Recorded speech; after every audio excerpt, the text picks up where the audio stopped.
अस्सलामुअलैकुम my YouTube family, welcome back to my channel Sheen reaction. This is Meeno Sheen Chaudhary. तो आज हम जो वीडियो लेके आए हैं, वीडियो का टाइटल है more than 150 killed in Bangladesh protest. तो टाइम ज़ाया किए बगैर वीडियो स्टार्ट करते हैं। Let's start the video. 3, 2, 1 start. Bangladesh remains tense, with some students having vowed to continue protests a day after the Supreme Court scrapped most of the government job quotas they were demonstrating against. They want the government to implement the court order before they call off their demonstrations. More than 150 people have been killed there in a week of violence. The quota scheme meant a third of jobs were reserved for relatives of veterans from the country's war for independence from Pakistan in 1971. A warning that this report from our South Asia correspondent Geeta Lamai contains distressing images. Troops on the streets, a strict curfew, a near blackout of communication. Bangladesh is using all its might to control public anger. Over the past week, students marched on the streets against quotas in government jobs for families of veterans of Bangladesh's war for independence, which some say benefit those close to the ruling party. The police and paramilitary are accused of cracking down on the protests.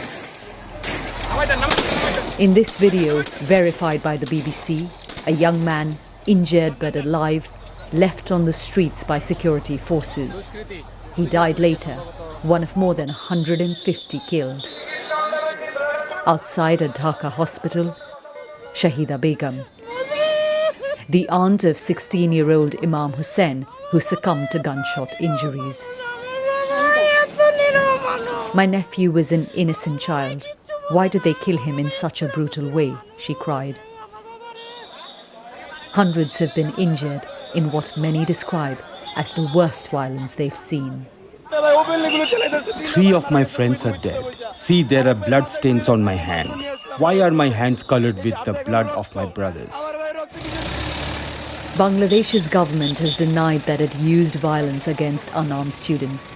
It alleges the protests are politically motivated.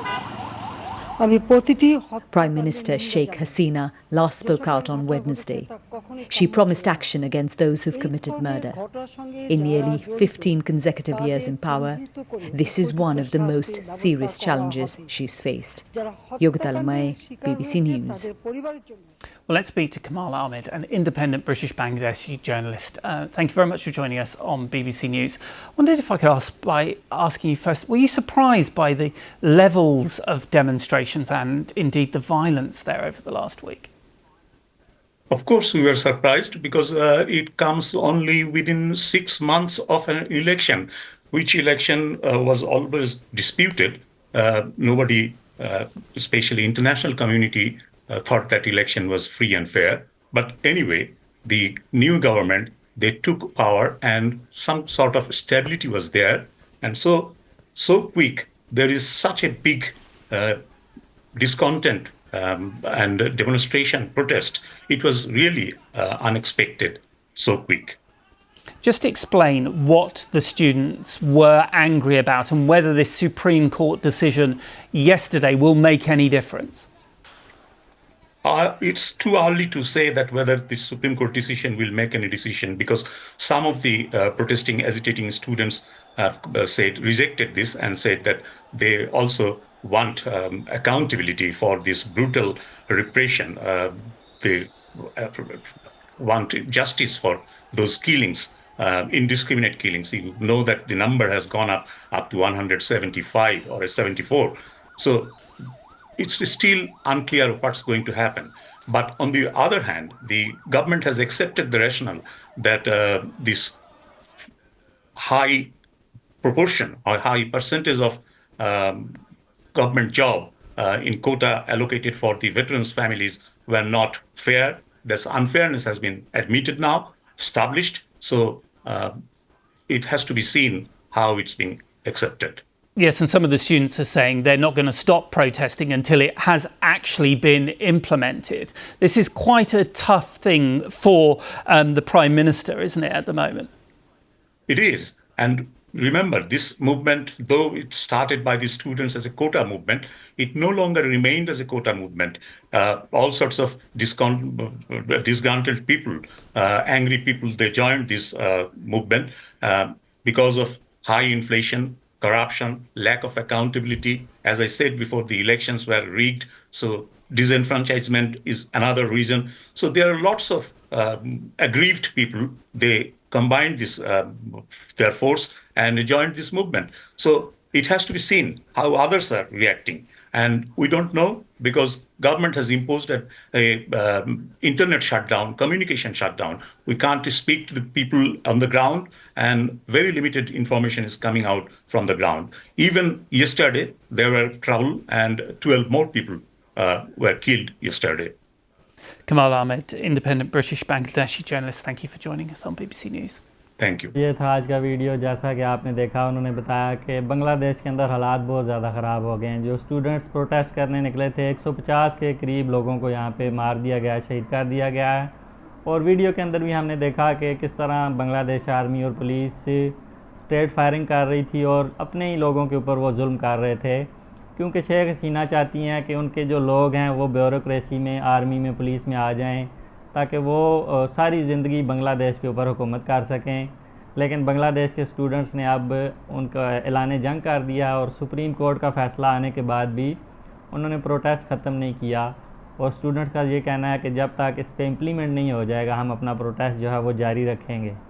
और police जो students के साथ रवैया रखे हुआ है वो भी बहुत ज़्यादा काबिल मसम्मत है। जैसे एक ज़ख्मी स्टूडेंट को अपनी गाड़ी से नीचे रोड पे फेंक के जा रहे थे और बहुत सारे जो स्टूडेंट्स उन्होंने फायरिंग की है। शेख हसीना जो है उन्होंने इसकी मजम्मत की है, लेकिन पुलिस को जो है वो किसी ने नहीं रोका। पुलिस जो है वो स्टूडेंट पे इसी तरह का तशद्दुद किए हुए है।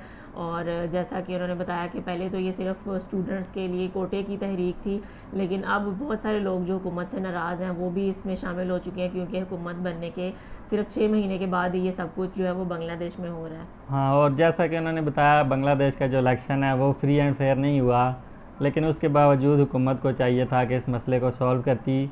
हुकूमत ने हाई कोर्ट से फ़ैसला करवा लिया और दोबारा से कोटा सिस्टम बहाल कर दिया ताकि जो अपने लोग हैं उनको बिठा सकें और उनसे जो अपने काम है वो करवाए जा सकें। लेकिन लोगों ने यहाँ पे बगावत कर दी है, स्टूडेंट्स ने, और उन्होंने ये फ़ैसला कर लिया कि अब वो अपना हक छीन के रहेंगे। ये तो हम तो समझे थे कि पाकिस्तान में हालात ख़राब है, यहाँ पे बंदा पढ़ लिख के नौकरी नहीं मिलती, तो बांग्लादेश में भी हालात ख़राब है, वहाँ भी जो पढ़े लिखे हैं रेडियाँ वगैरह लगा रहे हैं, तो इस तरह वहाँ वो अपने ही बंदे भर्ती करते हैं जिनकी सिफारिश हो, बाकियों की नहीं भर्ती करते। हाँ जी, जो डिग्रीज़ लेके नौजवान फिर रहे होते हैं पाकिस्तान, इंडिया, बांग्लादेश में, वो यहाँ तो बाहर का वीज़ा के लिए अप्लाई कर रहे होते हैं, या वो कोई रेडी लगा रहे होते हैं या कोई शॉप पे काम कर रहे होते हैं। और जो सिफारशी लोग होते हैं, कोटा सिस्टम के लोग होते हैं, उनको लाया जाता है। लेकिन अब बांग्लादेश के स्टूडेंट्स ने एक मिसाल कायम कर दी है और उन्होंने बताया है कि वो अब जुल्म बर्दाश्त नहीं करेंगे, और जो बांग्लादेश के अंदर उन पर जुल्म किया जा रहा था। शेख मुजीबुर रहमान ने इस बांग्लादेश का ख्वाब नहीं देखा था, और आज शेख मुजीबुर रहमान की कब्र के अंदर वो सोच रहे होंगे कि बांग्लादेश के अंदर क्या हो रहा है। भी बांग्लादेश में जो स्टूडेंट के साथ हुआ इसकी पुरजोर मजम्मत करते हैं। अब इस तरह से नहीं होना चाहिए था, लेकिन अब जो अच्छी न्यूज़ आ रही है कि अब कोटा सिस्टम जो है उसको कम कर दिया गया है, 56% से सिर्फ 7% कर दिया गया है। तो वी होप्स हो कि ये इम्प्लीमेंट हो और बांग्लादेश में जो है सब स्टूडेंट्स को जॉब्स मिले जो डिज़र्विंग है। तो ज़रूर बताइएगा वीडियो कैसी लगी। वीडियो अच्छी लगी हो तो वीडियो को लाइक कर दें, चैनल पर हो तो चैनल को सब्सक्राइब कर दें और बेल आइकन को हल्का सा प्रेस कर दें। मिलते हैं नेक्स्ट वीडियो में। Till then stay healthy, stay wealthy, stay. अल्लाह हाफिज़।